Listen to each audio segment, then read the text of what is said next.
আর কি নিয়ে কথা বলবো না, সিপিএম এর সময়টা কিরকম ছিল, বামফ্রন্টের শাসন কি ছিল ত্রিপুরায়, রাজ্যের মানুষ ভুলে গেছেন। একদিকে খুন সন্ত্রাস, আরেকদিকে লুটতরাজ, আরেকদিকে স্বজন দূষণ, এই তিনটি পিলারের উপর ভিত্তি করে সিপিএম এর শাসন ক্ষমতা ছিল। আমরা সবাই অবগত আছি, রাজ্যের প্রায় প্রত্যেকটা ব্লকে হাজার হাজার কোটি টাকার কেলেঙ্কারি হয়েছে। ব্লক কেলেঙ্কারি থেকে, আধা কেলেঙ্কারি থেকে, চাকরি কেলেঙ্কারি থেকে, রেগা কেলেঙ্কারি থেকে, কোন কেলেঙ্কারিটা বাদ গেছে সেই সময়? আজকে যখন একটা স্বচ্ছ প্রশাসন চলছে, স্বচ্ছ নিয়োগ নীতি নিয়ে রাজ্য সরকার কাজ করছে, কোথাও কোনো কারাপশন চার্জেস নেই রাজ্য সরকারের বিরুদ্ধে, তখন বিভ্রান্তিকর বক্তব্য পরিবেশন করে রাজ্যের মানুষকে লোকসভা নির্বাচনের মুহূর্তে আবার বিভ্রান্ত করার জন্য উঠে পড়ে লেগেছে সেই সিপিএম। এবং এই সিপিএম এর বিরোধিতা করে, চিটফান্ড কেলেঙ্কারির বিরোধিতা করে, আধা কেলেঙ্কারির বিরোধিতা করে, সেই ব্লক কেলেঙ্কারির বিরোধিতা করে সেই সময়কার যে কংগ্রেসের নেতৃত্ব ছিল, মাননীয় সুদীপ রায় বর্মন সহ যারা ত্রিপুরা এবং ত্রিপুরার বাইরে গিয়েও প্রেস কনফারেন্স করেছিলেন, মুখ্যমন্ত্রীর তৎকালীন মুখ্যমন্ত্রী মানিক সরকারের বিরুদ্ধে সোচ্চার হয়েছিলেন, তারা আজকে একজোট হয়েছে। তার জন্য আমরা বলি এই ইন্ডি জোট। তারা নিজেরাও জানে না জোট না ব্লক, একবার জোট বলছে, একবার ব্লক বলছে। এই ইন্ডি জোট একটা অশুভ জোট, এটা একটা স্বার্থান্বেষী জোট, এটা দেশের সর্বনাশ করার জন্য এরা করেছে।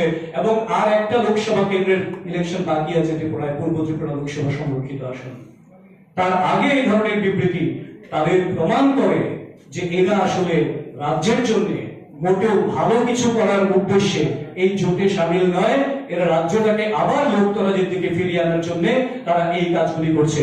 কারণ মানিক সরকার মহোদয়, প্রাক্তন মুখ্যমন্ত্রী, উনি কি অস্বীকার করতে পারবেন 2008 সালের 7ই মে তিনি বলেছিলেন রোজভ্যালি একটি ব্যবসায়িক প্রতিষ্ঠান, তারা রাজ্যে মূলধন বিনিয়োগ করবে এবং তাদের বার্ষিক টার্নওভার অত্যন্ত বেশি, 750 কোটি টাকা।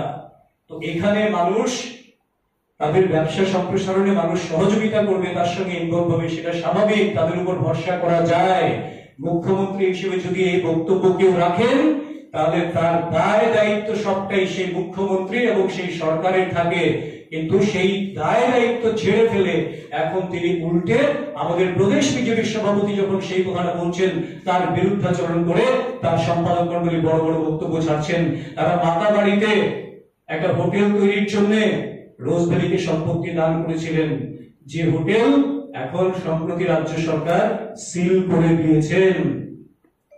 শুধু তাই না, যখন এটা ট্রেড লাইসেন্স পেতে গেলে দোকানের জন্য মাসের পর মাস, বছর সময় লাগতো, সেই সময় 20 দিনের মধ্যে পৌরসভা রোজভ্যালিকে বাণিজ্যিক লাইসেন্স দিয়েছিল, 20 দিনের মধ্যে। সেটা আমি তথ্য নিয়ে বলছি। আর তারা বলছেন সিবিআই কোনো ব্যবস্থা নেয়নি, আমরা সিবিআই সাহায্য চেয়েছিলাম।